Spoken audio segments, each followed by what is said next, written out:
Today was my sister's 18th birthday, so we threw a little party for her.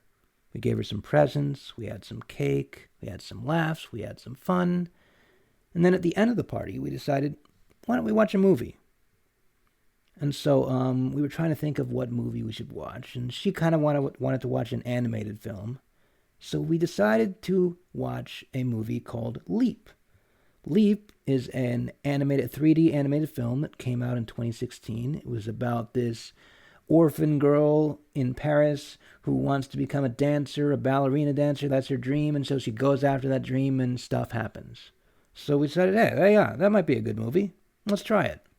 So we all sat down and watched this film. Now, I can't speak for anybody else. All I can give you is my own opinion of this film. And let me start with maybe a few good things about it. The animation was decent. It didn't look awful. Like sometimes you have some of those 3D films that look absolutely awful and like the animation looks clunky and stuff because they don't know how to make 3D models look lively, but this didn't have that problem. It had decent character designs, decent backgrounds, okay music, I guess you could say. But pretty much everything else was a mess, a complete mess of confusing scenes that didn't make any sense and just, I don't know. It just made no sense, and I'm going to try and explain what I mean. So, let me start by going with what this story was trying to do. This story was trying to follow the basic follow your dream premise, the basic follow your dream formula. Let me go down and basically that has a bunch of beats that it tries to get. Let me try and go down those beats. I've written down a list of them. So first, it starts with someone has a dream. They have like something they want to do with their life. But right now, at the beginning of the movie, they're in a place or a situation where they can't do that. And so they decide to escape. They decide to run away from the situation. And sometimes that involves like a chase scene or some kind of dramatic thing that happens, right? They run away from their dream. They run away from wherever they are now. And then they go to like the city or the land or the place or the person where the opportunity is. And then through like some kind of random happenstance, they bump into someone or they stumble into a class or something like that. They get an opportunity. They get an opportunity to follow their dreams. And they go for it, right? They try to do it. But immediately, because they have no experience whatsoever, they fail. But, someone in the crowd, someone notices them and says, this person has a lot of potential. I think this person could be good. And then that someone, they take them on. They become their mentor, and then they train them. And so and then there's like the training montage. Yes, let's train. We're going to make you into the great person at this thing that you want to do. And then that person, the main protagonist, they get good. And then they get another opportunity. They try to follow their dream again. And this time they get really, really close. They almost succeed. But some kind of thing from their past, like some kind of like, some psychological issue or something trips them up. And they fail. But this time they don't just fail like the first time. This failure is a bigger, harder failure. They fail so hard that they get depressed. And because they're depressed, and this is weird, this always happens in a story like this, they go back to where they came from. There's always like a scene in a movie where they go back to where they came from. And then they sit down where they came from, wherever that is, if it's like a place or an area or some kind of mindset even. And then they just sit down there and they mope.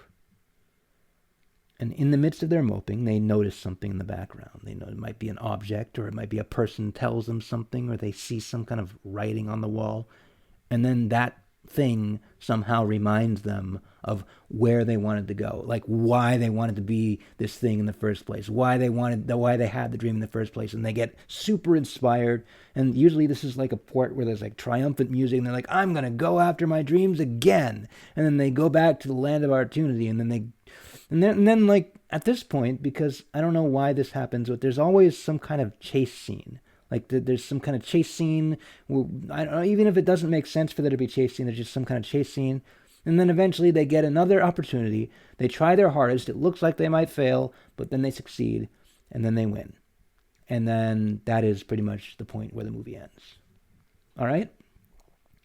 Now, that is the basic premise of the follow your dream formula of storytelling.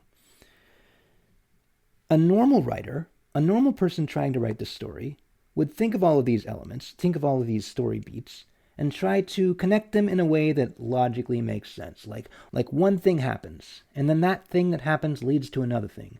And that thing that happens leads to another thing. And then that leads to another thing, and then like there's a bunch of conflicts and errors, and like there's a bunch of crisscross of different people's desires, that kind of thing. And it weaves like this interesting narrative.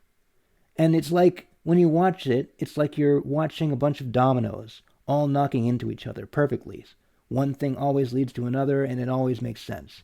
And that's why it's kind of really hard to write a story, because you have to make all of this logically make sense together, right? Well, this movie kind of just drops that. This movie, instead of making things logically make sense, it just takes all of these elements of this formula, and just shoves them in there without thinking at all about what it logically means. So when you watch the movie, it's like you're watching 100 different scenes that make no sense whatsoever next to each other.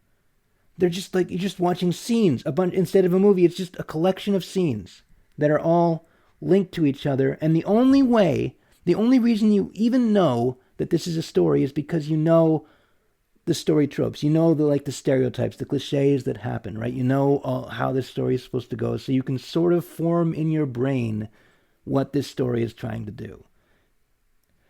I think that if someone who has never seen a story like this tried to watch this movie, it would make absolutely no sense to them. That is how bad it is. And it's just that way through the entire thing. And I wish that I could tell you about all the details, but unfortunately, the way that my brain works is if a story element doesn't make logical sense, like if one thing doesn't lead to another, I don't remember it.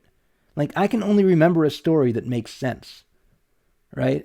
So I don't even remember any of the details of the story. It was just awful, and it made no sense. And it was like watching 1,000 scenes next to each other that had no connection whatsoever, other than that they were trying to fit into the general story premise, into the general story formula that I just mentioned before. And that's what this movie was. And so, yeah, needless to say, it was not a good movie. And I wouldn't recommend you watch it. Maybe if you're trying to learn how to write, you can watch it to learn what not to do. But other than that, this is really confusing to me. It's confusing to me that a movie like this can even get made. Because you would think that if they're about to spend, I'm sure they spent billions or at least millions of dollars on making this. This is a 3D animated film. Thousands of models, thousands of people worked on this thing. And not one of them decided, they didn't even think, to have someone check the script and check if it actually made logical sense. They didn't even have, they couldn't even hire, a script writer. I don't get it. I don't get how movies like this get made, but movies like this get made all the time. They can't get, a single person who can look at a script and say, oh, this doesn't make sense. We gotta rewrite this. We gotta make it make sense. It's crazy. It's absolutely crazy how this happens. But yeah, I guess that's all I have to say about this movie.